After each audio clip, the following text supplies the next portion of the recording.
Ethan Wells never considered himself an insomniac, but for weeks he had been waking up at exactly 3:15 a.m., not with a jolt, not from a nightmare, just the odd sensation that something had changed.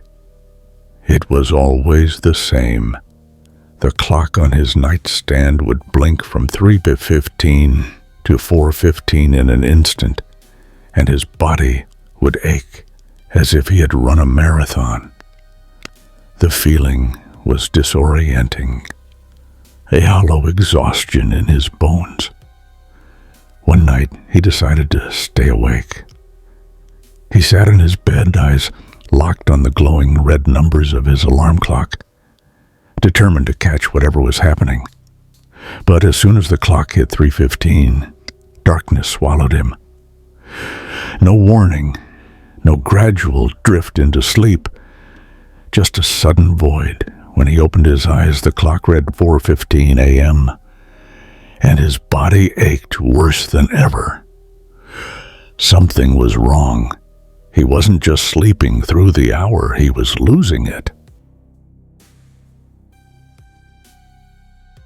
Ethan lived alone in a small, quiet house on the outskirts of town. His life was unremarkable: work, gym, dinner, sleep, repeating in an endless cycle. He had no history of sleep disorders, no medical conditions, no reason for these strange occurrences, but each night 3:15 a.m. came, and with it the missing hour. As he went about his daily routine, he couldn't shake the unease. He checked his phone's sleep tracker, but it recorded nothing during that missing time. The security system showed no disturbances. It was as if for that single hour he simply ceased to exist. The more he thought about it, the more it consumed him. He mentioned it casually to his coworker, David, who laughed it off. "Maybe you're sleepwalking," he suggested. "Set up a camera. See what happens." Ethan wasn't one for paranoia, but the idea lodged itself in his brain. That night, he placed his phone on a tripod in the corner of his room, facing the bed. He needed proof. He needed to see what was happening.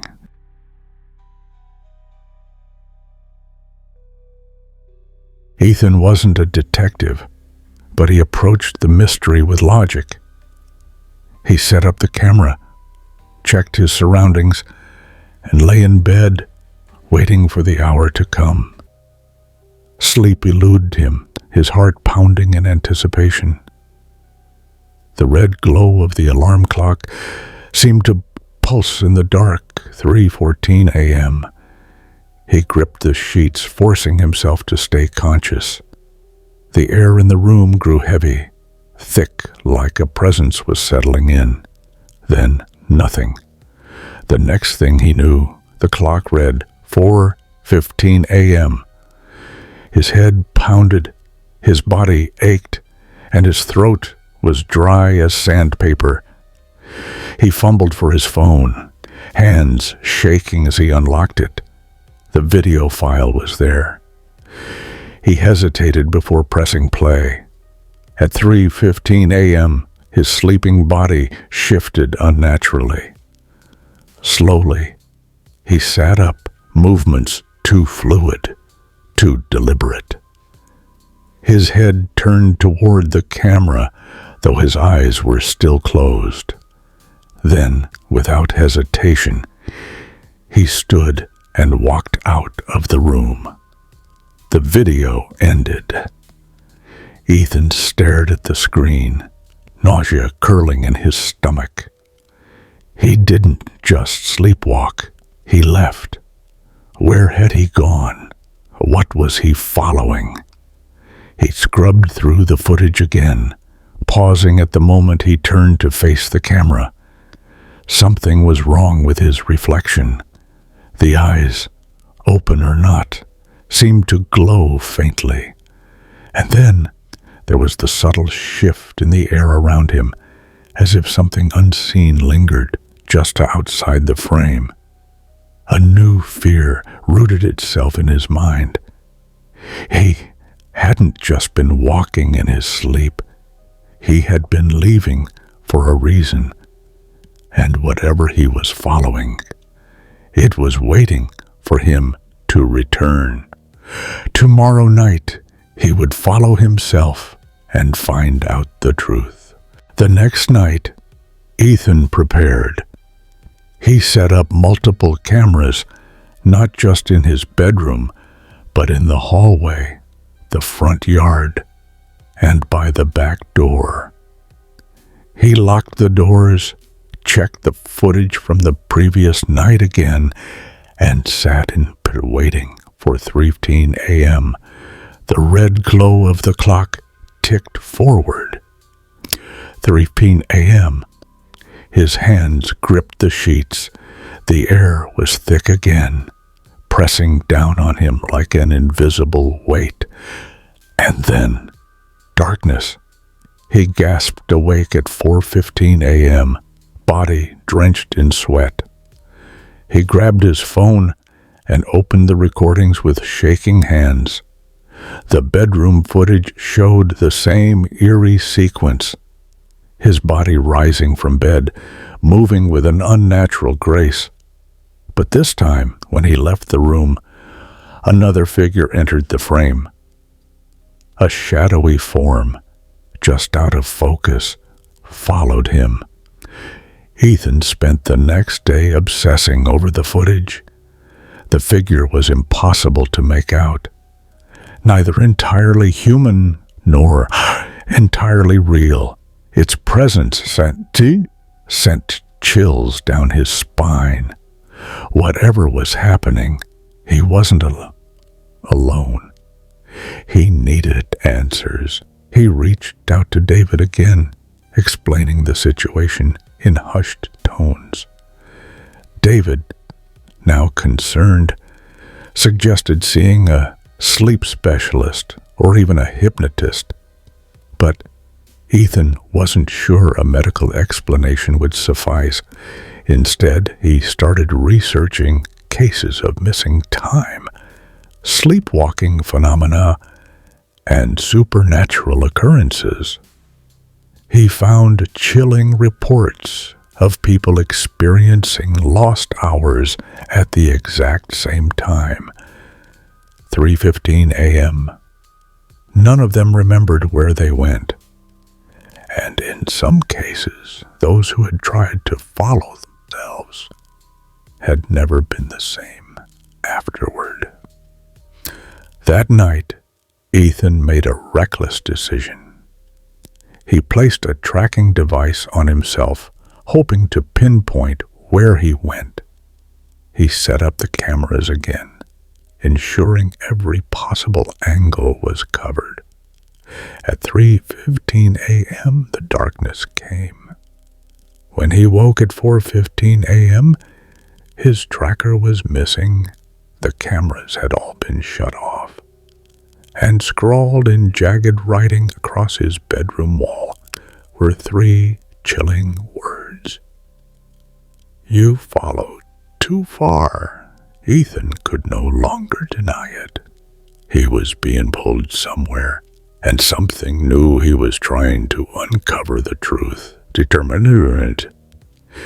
He mapped out the missing time, analyzing footage from different nights, looking for patterns.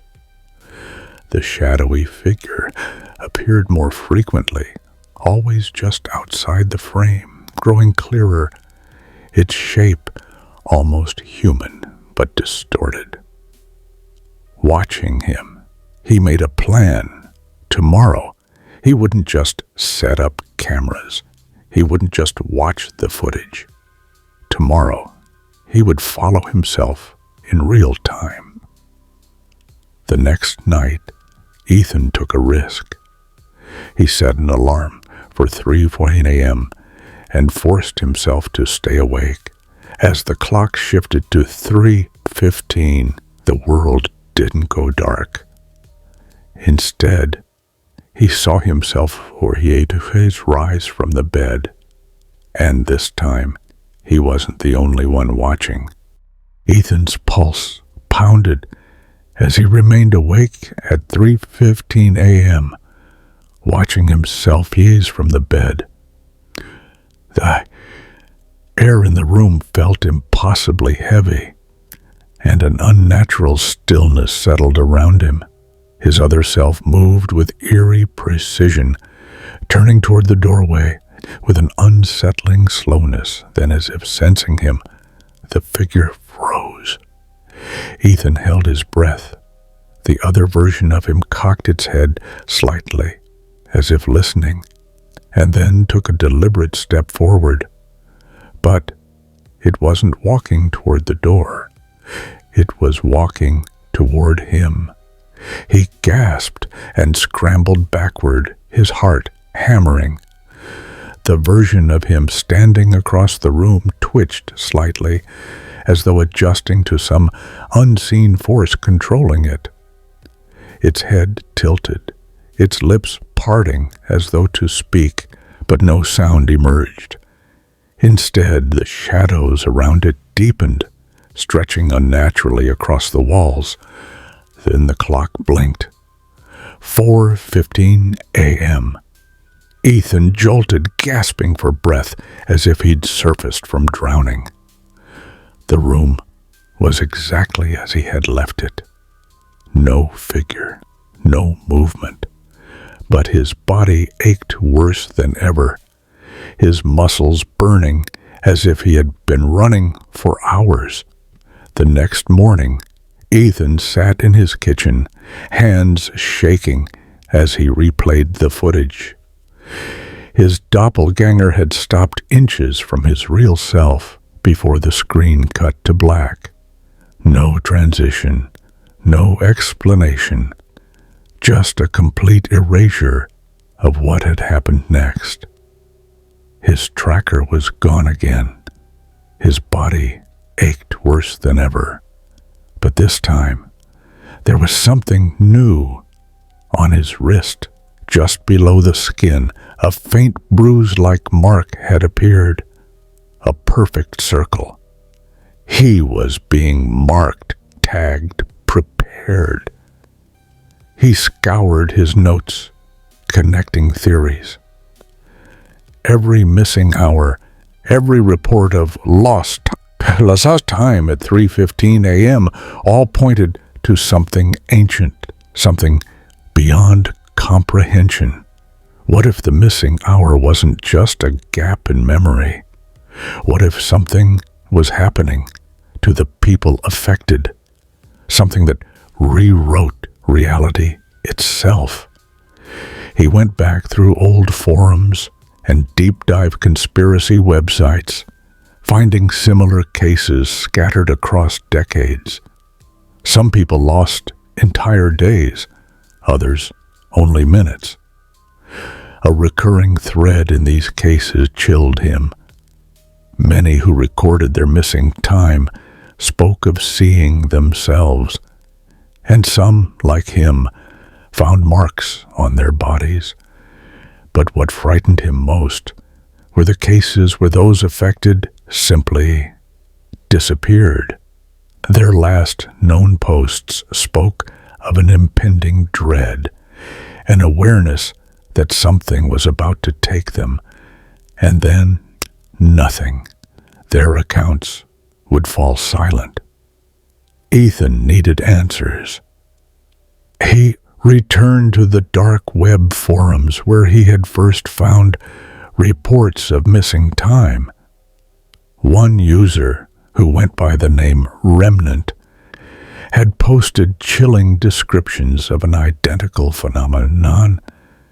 People waking up with vague recollections of following themselves, of encountering a version of themselves that shouldn't exist.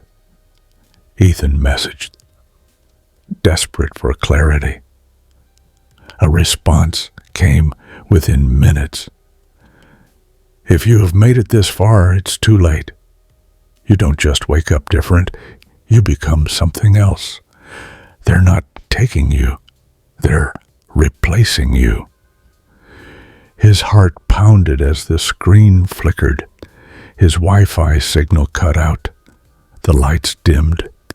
He grabbed his phone, heart racing, and tried to restart the router, but a notification popped up on his screen, a new video file. Shaking, he opened it. It was footage from inside his own house.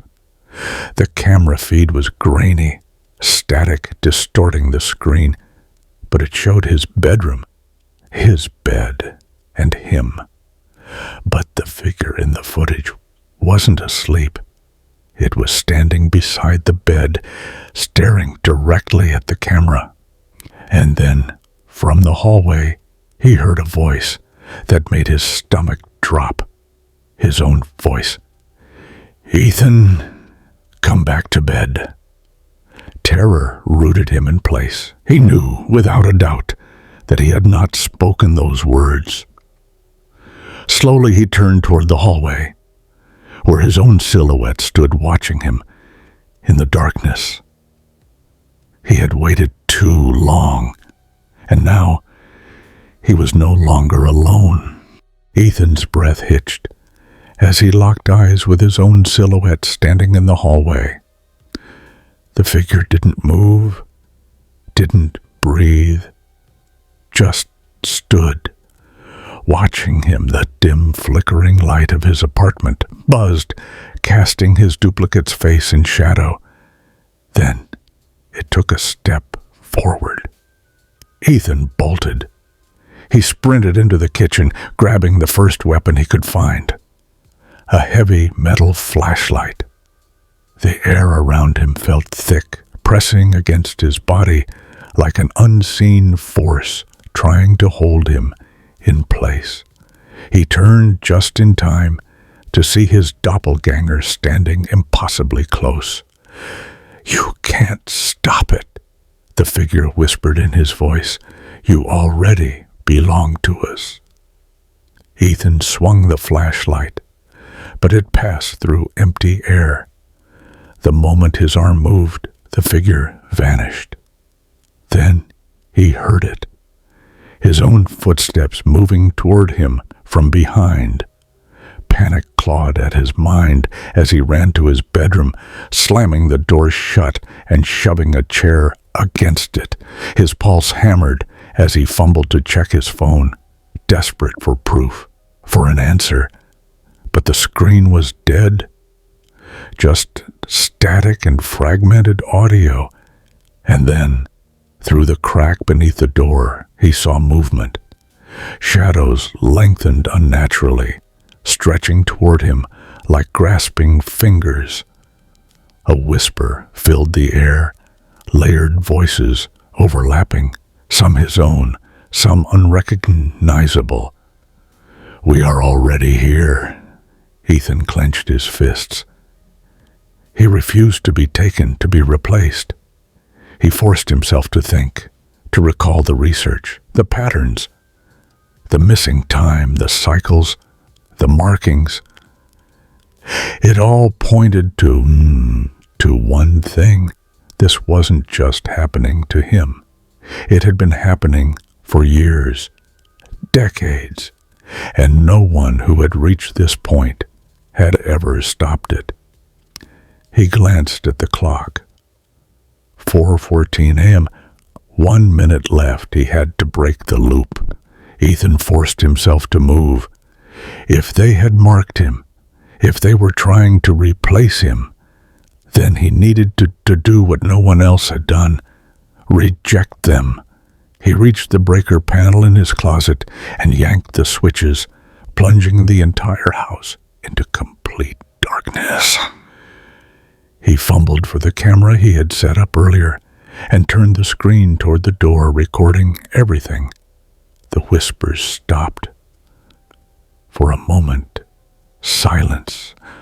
Then, the door burst open. Ethan braced himself as his duplicate lunged forward, its face flickering like a glitch in reality. But as it reached for him, he raised the camera. The screen reflected its face back at it, its hollow, shifting features twisting into something unrecognizable. The entity shrieked, recoiling from its own image. The clock struck 4:15 a.m. Ethan gasped as the air pressure in the room lifted, the presence around him evaporating like smoke. The lights flickered back to life. The static in his phone ceased, and the oppressive silence was replaced by the distant hum of the city outside. He was alone, or at least he thought he was. A notification appeared on his phone. A new video file. With trembling hands he opened it. The footage showed his bedroom, his empty bed, until, at exactly 3:15 a.m., his body sat up, eyes as hollow and black. The screen glitched, distorting the image before cutting to darkness. And then, just before the video ended, a whisper in his own voice. "We'll try again tomorrow." Ethan dropped the phone. He had won this battle, but the war was far from over.